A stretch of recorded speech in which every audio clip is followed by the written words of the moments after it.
Hello, and welcome back to my channel. Hope the sun is shining where you are. Are you ready for some new Ask a Lawyer stories? Let's go to the first one, about entitled OP's stepson, who demands he pays for his college because OP promised it to his mother. Well, yeah, but there's a slight problem here. OP divorced his mother and hasn't seen his stepson for 2 years. Listen to the end of the story to hear my opinion on the situation. Enjoy the stories, and don't forget to like and subscribe. And of course, don't forget to leave a comment. I, male 51, used to be married to Kate, female 47, for 8 years. We divorced 2 years ago, largely because we just couldn't get along anymore. If it matters, the decision to divorce was mutual. Kate has a son, Troy, male 19. Troy would split his time between our place and his father's. I got along reasonably well with Troy. He's a good kid, but was always a bit of a moody kid, and he had a bit of a volatile relationship with his parents. Although I guess that is pretty typical of any teenager to a degree. However, I didn't get caught up in those conflicts because it was clear he didn't see me as a father figure, nor did I try to be anything more to him than his mother's husband. I treated him kindly and with respect, would help him out with anything he reasonably asked me, and also pitched in with errands like giving him rides, helping him with homework, fixing his bike, etc. But for the most part, I left the parenting to his two actual parents. Then yesterday, Troy gave me a call, the first time I had heard from him since the divorce. He is back from college for the summer and asked if we could have lunch. I was more than happy to catch up with him. However, as the meal was drawing to a close, he asked me if I could help him pay with next year's college. Kate had told him that before we got divorced, I had promised her that I'd help pay for Troy's college, which I did, but we divorced before that happened. Kate had lost her job a few months before, and Troy didn't know how he would pay for next year. I told Troy that I'm really sorry things went that way, but things are different now. His mother and I are not married anymore, and we are all going our separate paths. I'm no longer married to his mother and don't have the role in his life that I used to. I'm happy to keep a relationship with him, but something like paying for his college is just not the role I have in his life anymore. Troy got really upset, told me to go duck myself, and left. A few hours later, Kate calls me and is absolutely enraged. She tells me that all I care about is money and don't care about Troy. I told her, actually, genius, if you were paying attention, you would see you have it backwards. I haven't heard from Troy in 2 years, and within an hour he's asking me for a huge sum of money. I told Troy I'm happy to have a relationship with him. However, he threw that back in my face and told me to go duck myself when I told him I can't give him the money. She continues screaming down the phone until I tell Kate to shut the duck up and never contact me again. If she has something to say, she has my lawyer's number and to talk to them. Well, looks like OP's stepson ignored him for 2 years until he needed money. That's such crappy behavior. Even if I had millions, I would not help him, because he clearly showed that he only contacted OP for money. OP owes his stepson nothing. He divorced his mother and hasn't had any relationship with his stepson for 2 years. OP should just block their number. Let's hear the community's opinion. Rain City Mom Ryder says, not the a-hole. Actually, this story makes me kind of sad because Troy could probably use a loving adult in his life like you. Frassy442751 says, not the a-hole. While going back on your word is a bit crappy, it isn't like we were talking about you paying for dinner. Expecting you to chip in tens of thousands of dollars years later when he didn't treat you like a parent is pretty unreasonable. No Morning 8818 says, no a-holes. It sounds like Troy probably can't afford to continue going to college, even with financial support from his parents. So when he found that out from Kate, he got desperate, and I empathize with that, as he's probably run out of options that don't put him in extreme debt. However, I understand when you made the promise, it was under the pretext that you were still his stepfather. Cursing you out was definitely not right, but it's understandable that he would be upset about it. If there's an a-hole, it's Kate for taking your promise out of context and getting his hopes up. My girlfriend Amy, female 29, and I, male 30, have been living together for a few months. She's not that great of a cook, but it's something I enjoy, so I do most of the cooking in the house. Amy's parents live in a different city and came to visit last week. First time in our new apartment. I spent a lot of time making a nice dinner for us, including baked Alaska for dessert. I made my own ice cream for it. Her sister also came over with her family. Throughout dinner, Amy kept making comments like, "Let me know if you like it," and "I don't know how good it's gonna be." I was kind of annoyed because she didn't make any of it, but whatever. Near the end of the night, her parents said they really enjoyed the food, especially the baked Alaska. Before I could say anything, Amy cut in and said something like, I hoped it would turn out good. I asked OP what he thought, but of course he can't even taste the difference between the store-bought and homemade. She laughed, and her sister rolled her eyes and said, "The things we have to put up with," jokingly. At this point, I was really annoyed that everyone was making fun of me for supposedly not knowing anything about how to cook, when I'm the one that made it all. I also laughed and asked Amy, "Hey, I'm sure your sister would love the recipe to the Baked Alaska. Why don't you tell them how you made it so well?" Amy told me in the past her sister likes making desserts, so she and her mom both started asking her to teach them, give them the recipe. Amy said she'd text them later. I insisted and said she could send the full recipe later, but just tell us the basics of how to make this. I'd also love to know. She got pretty flustered and said something about getting the recipe from a friend, and since everyone was about to leave, so the conversation didn't really get further. Afterwards, she got really mad at me and said she was just making a joke, and I embarrassed her in front of her family. I said she totally discredited me and put me down. It's been pretty tense between us for the past few days because of this, and she's saying I need to apologize. That's such a huge red flag in my opinion. I would definitely consider if I want to stay with such a person if I was OP. She is a liar. I could never trust her. She wasn't making a joke. She was trying to lie to her family about her cooking skills, which then turned into an insult against OP. I'm not sure what she thinks OP should apologize for. And now let's see what the community thinks about the situation. Outrageous Expert 49 says, "Not the a-hole. I mean, geez, she had the perfect opportunity to brag about how lucky she is to be with such a good cook, and she did this instead? She embarrassed herself." Equivalent Secret 26 says, "Not the a-hole. She lied and painted you in an unfair light instead of crediting you for the work you put in to make a great meal. If she's going to lie about something this small, I'd keep an eye out on what else she has, or will lie about in the future." B.Ye Wu says, "I'd stop the cooking altogether and go on strike. Show her what it really means to know how to cook a meal. After all, she claims to be the great chef in your household that can whip up a baked Alaska and full-course dinner. She needs to eat her words and grovel back apologizing after wasting a ton of money on takeout and disgusting frozen meals. I'd be so pissed at this level of disrespect and treatment in front of her family and would stand my ground. Not the a-hole." For context, I've, 35 male, been together with my wife, female 35, for 8 years. I love her dearly. Her mother, my mother-in-law, passed away in January. They were close, and it's been hard for her, especially as her dad passed away a long time ago when she was little, and she doesn't have any siblings. She feels like she needs to keep her family history alive, which has led into a hoarding situation. Basically, when her mother passed, my wife had a hard time letting go. She emptied the mother-in-law's house and managed to sell it, but my wife insisted on keeping several boxes of family heirlooms, dishware, lamps, books, etc. Mostly useless things, but important to her, and ordinary things that belonged to her mother, dresses, shoes, pillows, albums, etc. For months, these boxes filled our storage room, an entire wall of our living room, one corner of my office, 2 kitchen cabinets, and our shed. I get that she's sad, but I've repeatedly asked her to sort through these boxes because we can't keep on living like this. She said she wasn't ready to throw or give away things that had been dear to her mother and asked me to give her more time. Mind you, her mother died in January, so it's been months already. Yesterday, when she was at work, I finally had enough. I went through the boxes myself. I threw away everything that was useless and burnt everything, except photos, that was made out of paper or similar material. I managed to empty out the shed and clear my office of her things. I did expect her to be a bit upset, but she went livid when she got home.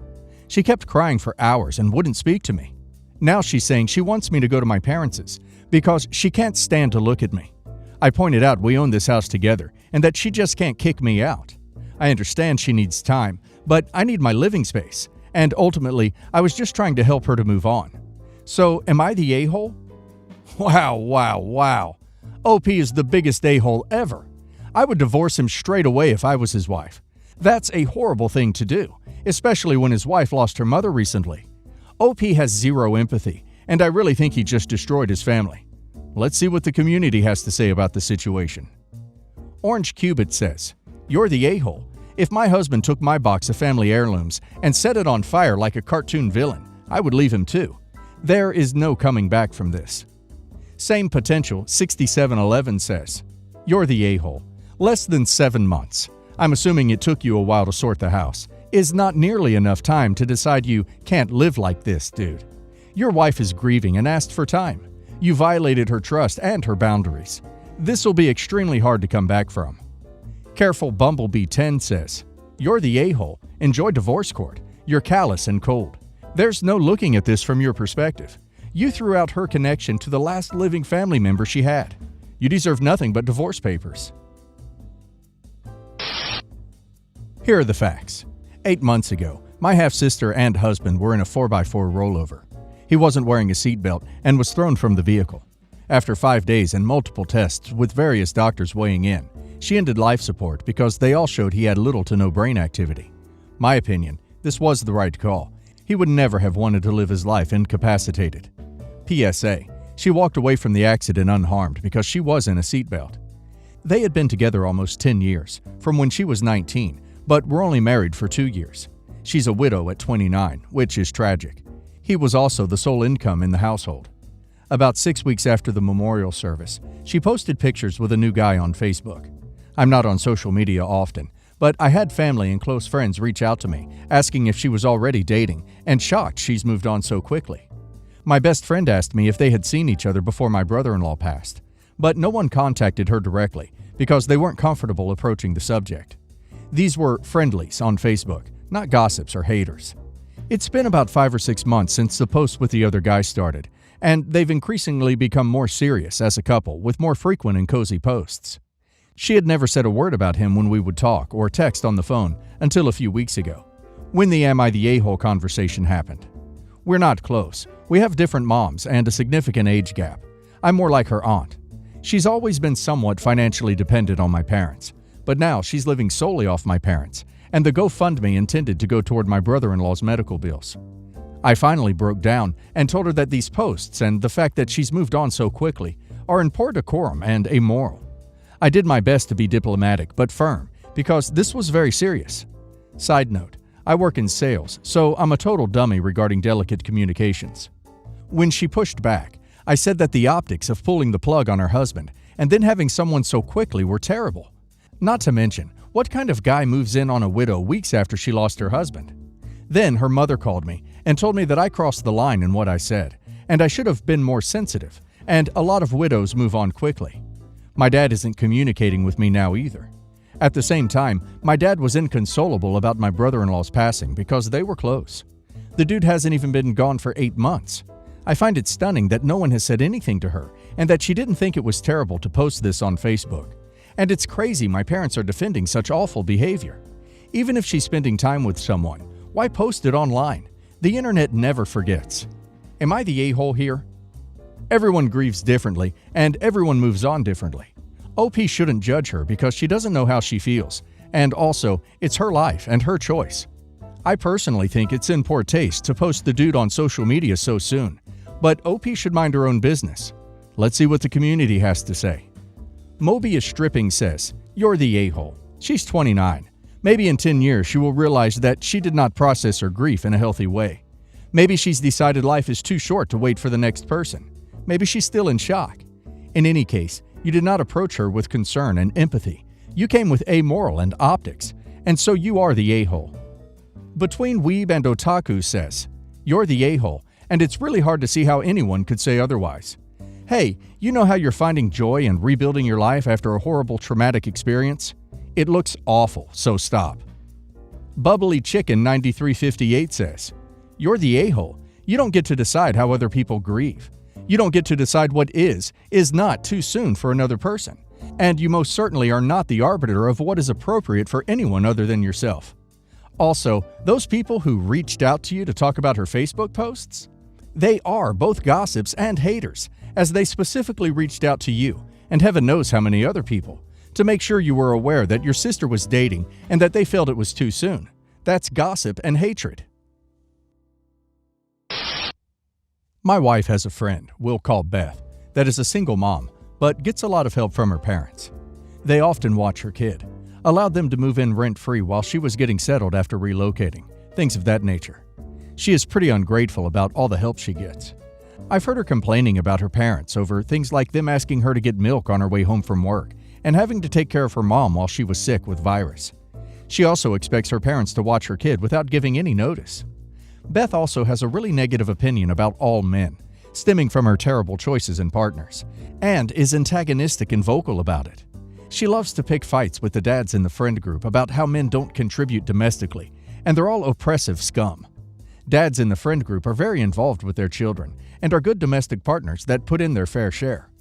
I am my daughter's primary caretaker and do the vast majority of the domestic responsibilities around our home. My wife is the breadwinner.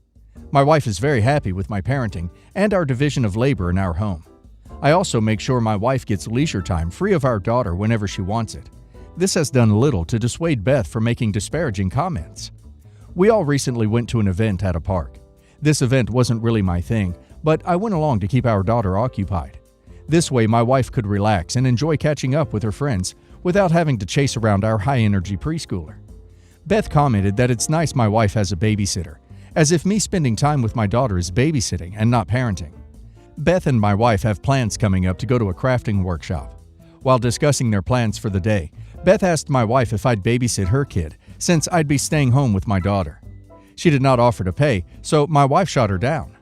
Beth said she probably has to cancel if I won't watch her kid. My wife said that's too bad and she'll go alone. Beth has had several months to arrange childcare for their plans, but likely told her parents yesterday and found out they couldn't. Having enough money to hire a babysitter isn't the issue either. Beth is successful in her field and very comfortable financially. If Beth had ever offered to watch our daughter or wasn't completely toxic towards me because I have something between my legs, I'd have no problem helping her out. Her entitled attitude about me babysitting for free is what gets me the most. I'd never ask someone to babysit my kid without offering to pay. Edit for info. I wanted to give more info to address the repeated questions. My wife is still friends with Beth because she is the most reliable there for her friend. Beth nearly always makes time and space for my wife when she's in need of someone outside of us. Additionally, they've been friends since they were children. Beth wasn't always this toxic, but has always been someone to stir the pot. Beth and I aren't friends. I very occasionally put up with her for my wife's sake. I ignore Beth and internally roll my eyes at her bombastic statements. I learned early on to not engage with her rhetoric. She's just trying to bait me into arguing with her. My wife does shut Beth down or corrects her when she's being toxic. My wife and I agree the misandrist comments won't fly around our daughter. I usually give Beth very little thought. I was just so stunned by the audacity of her entitlement that I had to post it. Sucks that OP's wife is letting this happen, because Beth is anything but a friend. Beth sounds like a toxic parasite. Her parents sound like floor mats, and now they're stuck with the consequences. Under no circumstances should OP ever babysit for her. Pleasant Excuse 2530 says, Beth is not a friend. She's toxic. You're only good at babysitting because she thought it would be free. She is taking advantage of being a single mom. I was a single mom, but my parents' rule was free babysitting while I was at work or school. But if I wanted to go hang with friends, I had to pay for a babysitter. Her parents need to impose rules. Braca Beach says, in this life there are givers and takers. Beth sounds like a taker who is bad at life. Best to steer clear of that. Our friend circle is small, but it's solid. Everything is reciprocal and fair for the most part.